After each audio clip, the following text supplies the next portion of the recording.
আপনার 2014 নির্বাচন আমরা দেখতে চাই না, আমরা 2018 নির্বাচন দেখতে চাই না। কি আপনারা চান কিনা বলেন?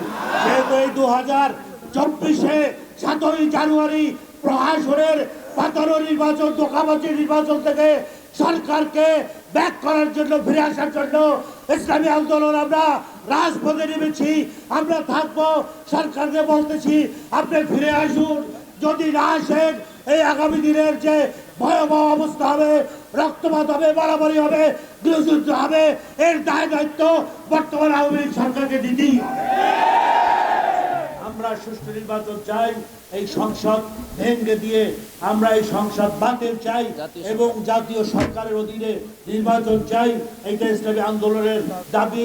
আমরা রাজপথে থাকবো, আমরা আসি, যেভাবে হোক আমাদের আহ্বান যে আমরা 7ই নির্বাচনের প্রশাসনের পাতানো নির্বাচনে আমরা কেউ ভোট কেন্দ্রে যাবো, কেউ যাবেন এবং করতে দেব না।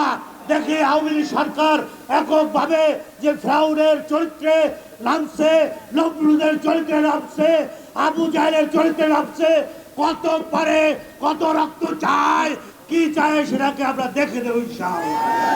ইসলামী আন্দোলন বাংলাদেশ হকের উপরে ছিল, থাকবে, জনগণের সাথে আছে, ইসলামের সাথে, স্বাধীনতার সাথে, মানবতার সাথে। যতক্ষণ জনগণের পক্ষে দলে রাস্তায় থাকবে, রাজপথে থাকবে, প্রয়োজনে রক্ত দিয়ে আওয়ামী লীগ সরকারকে আমরা উৎখাত করবো ইনশাআল্লাহ। বন্ধুরা আমার, ভাইয়েরা আমার, আওয়ামী লীগ যে কি করেছে, বর্তমান নির্বাচন কমিশন তিনি গঠন করছে, আপনার 5 জন সদস্য, তারা বর্তমান সরকারের পদলেহন করতেছে কিভাবে নির্বাচন সুষ্ঠু করবে। এর আগে যত নির্বাচন হয়েছে স্থানীয় সরকারের বা কোনো আপনার সংসদের যে উপনির্বাচনগুলো হয়েছে, একটাও সুষ্ঠু হয়েছে কিনা বলেন? কি আমরা লাস্টের 2টা উপনির্বাচন, সংসদীয় যে একটা বিবারিয়া এবং আপনি এসে হইল লক্ষ্মীপুর, সেখানে 53 মিনিটে 43 সেকেন্ডে 45টা সিল পিটাইছে। এই নির্বাচন আপনারা চান বলেন? এটা প্রতিহত করতে হবে কি করতে হবে না? আজকের দাবি আমাদের এই তফসিল ঘোষণা, এই তফসিল করছে এটা বাতিল করতে হবে।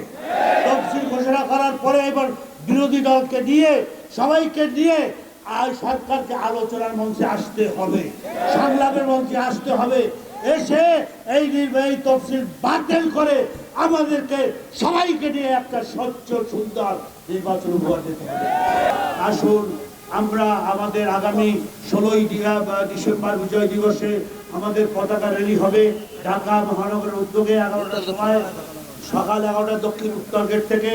এরপরে আমাদের 10ই ডিসেম্বর মানবতা অধিকারের যে মানবিক দিবসে আমাদের যুব আন্দোলনের অধীনে বিকালে এখানে ইসলামী আন্দোলন অফিসে সেখানে সেমিনার হবে। তা আসুন আমি সংক্ষিপ্ত আলোচনার পরে এখন আহ্বান জানাচ্ছি এই সরকারের তফসিল বাতিলের জন্য এবং এই নির্বাচন বাতিলের জন্য এখন আমরা বিক্ষোভ মিছিল করব।